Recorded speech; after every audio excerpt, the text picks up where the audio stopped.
Hi guys, welcome to my channel. So here's the Mac Mini review after using it for a few weeks. I will do this in points form to keep it nice and concise. So let's get started. And just before proceeding guys, please hit that like button and do subscribe, support my channel so that I can keep making these videos for you. So number one, this thing is incredibly small. I mean, look at this. This is a standard travel bag and the whole thing, including the power cable, fits in it.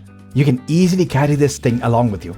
It fits in my palm and I do have moderately small hands, so you can get the feel of how incredibly small Apple has made this thing. 2. If it's the first time getting the Mac Mini, then you need to remember that you need to have a full setup including a monitor, keyboard and mouse ready in place, otherwise you cannot even get into this. And I stress on the keyboard and mouse being wired, or you need a USB hub to connect the wireless receiver of your keyboard and mouse. Having a Bluetooth only keyboard mouse will not help, as you need to first log into the Mac Mini in order to pair that Bluetooth keyboard and mouse. So just keep that into consideration. 3. You can add a touchscreen monitor and use macOS via touchscreen.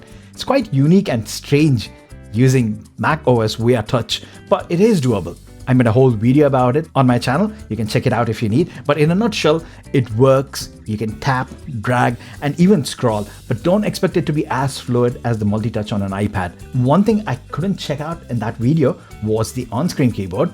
So via accessibility settings, you can turn on that on-screen keyboard and use it via touch. 4.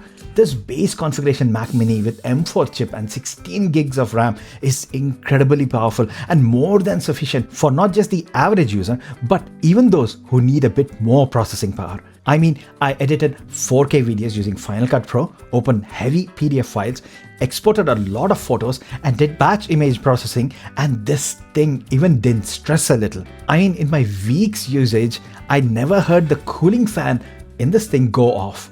So unless you're rendering 3D video files for the upcoming Hollywood movie or working on multiple 8K streams of data, this base version will be more than sufficient for most of us. And gaming performance was also very smooth here. I even played a few A-listed titles and I could see no drop frames or lag. It's very smooth. The graphical prowess of this Mini is very impressive. I only wish that we get more A-listed titles ported to Mac OS as well. 5. This base model is really the cheapest way to get into Mac OS, even after factoring in a 4K monitor plus a keyboard and mouse. I mean, here in the UK, I can get this amazing Dell 4K monitor for about £250, plus the slim and portable Logitech keyboard and mouse for about £60. So that brings the total to about £900, which is cheaper than the last gen M2 MacBook Air, which Apple still officially sells. You can even do cheaper with accessories and save more money. Like this keyboard and mouse costs only about £32, and a decent full HD 24-inch monitor will cost you about £100, making the total about £750 or even lesser with that student uni discount. So for students on a budget or even as a family computer, this thing here is the cheapest way to get that amazingly powerful computer. 6. Now every Mac comes with base 16 gigs RAM, which previously used to be a $200 or £220 extra cost. Now this is really incredible, as you can multitask like crazy and the Mini doesn't even flinch a bit. I mean, look at this. I have over 20 tabs opened on Safari, a game running, along with all the apps including Final Cut Pro opened, and I cannot even hear the fan go off. Really, I don't think most of us need any more power than this, guys.